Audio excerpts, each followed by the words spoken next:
Hi guys, welcome to Investing with JYK, and today we'll look at Tesla's advantage. So I've been bearish on Tesla, and I was trying to find what kind of advantage Tesla has, um, like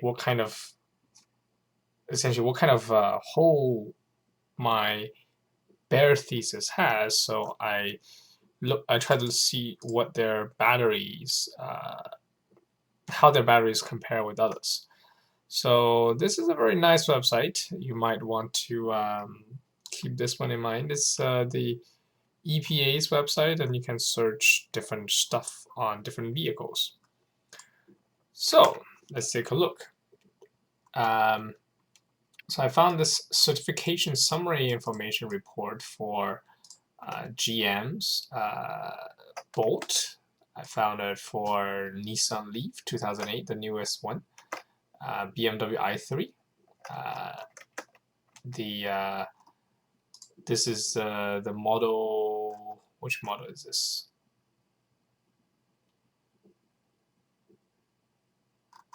Which model is this? Model S.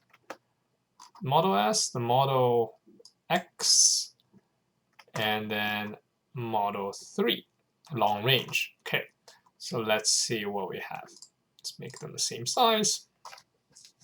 So you might have seen this before in one of my videos on Tesla's battery weight analysis. I use the same data to deduce the weight of the battery pack that Tesla will produce. And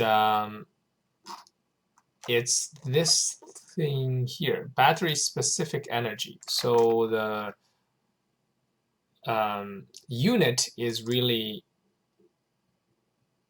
watt hour per kilo, right? So usually a battery would be, for Bolt is 60 kilowatt hours, right? So you will be 60 kilowatt hours divided by 140. So the whole thing is gonna weigh, the battery pack is gonna weigh 428 kilos. And then if you want to convert that to pound, then you could do like kg to lb, so 950 pounds for the battery pack. So that's Bolt, so GM's Bolt. And if you look at Nissan Leaf, right, battery specific, so 132 is even lower.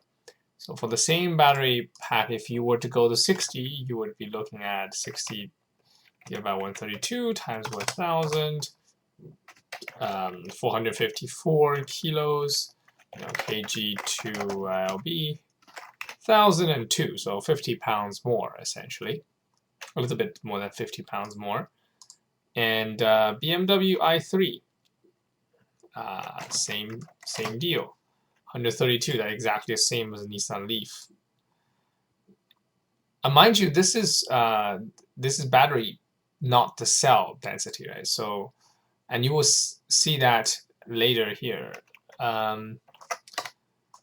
This is Tesla, and you can see this is Model S, 75 kilowatt hour, and the battery specific energy is 170, which means for the same 60 kilowatt hour battery pack, you will be looking at only 352. You can see that's much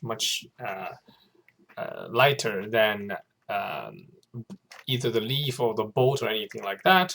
So kg to lb will get you only 700, so it will be like 250 pounds lighter compared to both the Leaf and the i3. But the weird thing is, Model X, right? This is Model X.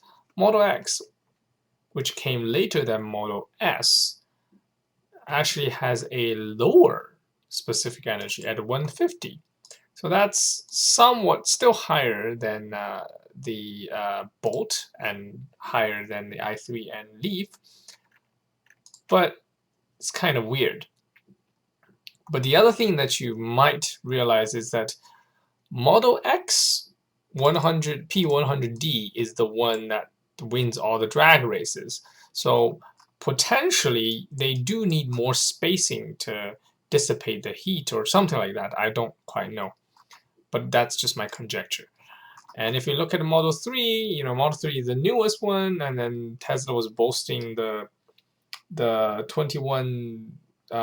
700 battery, so 21 millimeters in diameter and 700 millimeters in height. These cells, and saying that this will give you better energy density and everything.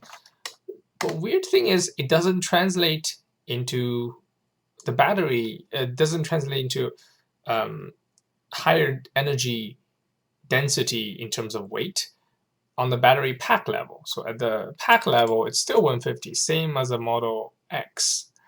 Okay, so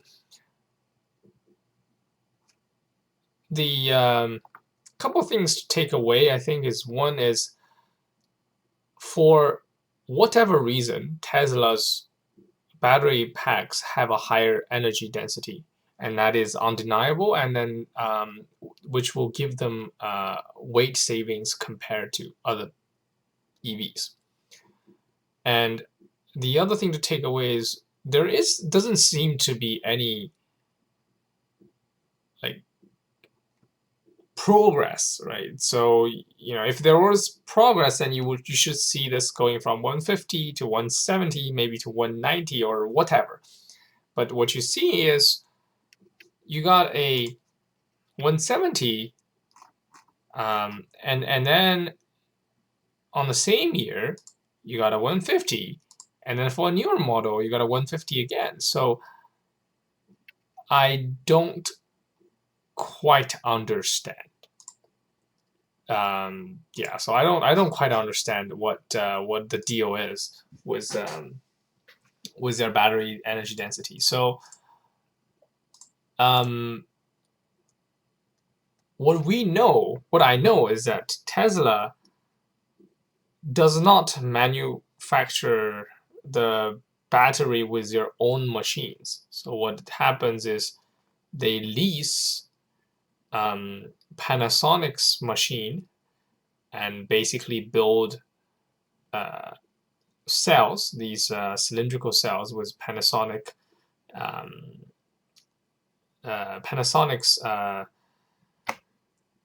technology in terms of chemistry and everything.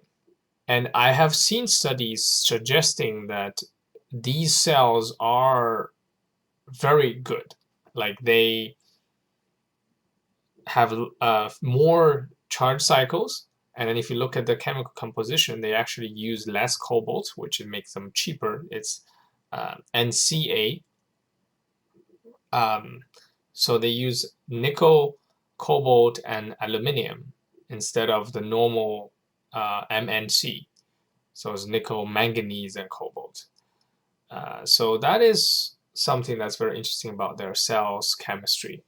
And I've also seen some study done on Tesla cells versus someone else's cells. They have less parasitic loss during charging and discharging, which both makes them both longer lasting in terms of longevity, so many more charging cycles, as well as just more efficient because you have less loss during charging and discharging. So they do have an edge on battery cell and the battery pack. So I recently heard the interview on Sandy Monroe, which is a guy that basically disassembles cars for a living, talk about the cell or the battery pack assembly, and he was very impressed. And if you look at it, it is very impressive that they're able to get 7,000 contacts correct, just perfect on the entire battery pack. So that's something to be reckoned with.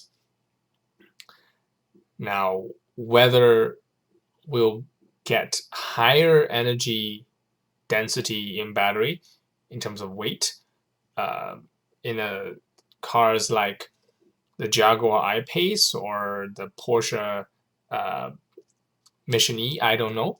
I-Pace has not released its number, even though it's supposed to be selling very soon. Obviously, the Mission E is coming out next year, so we'll see.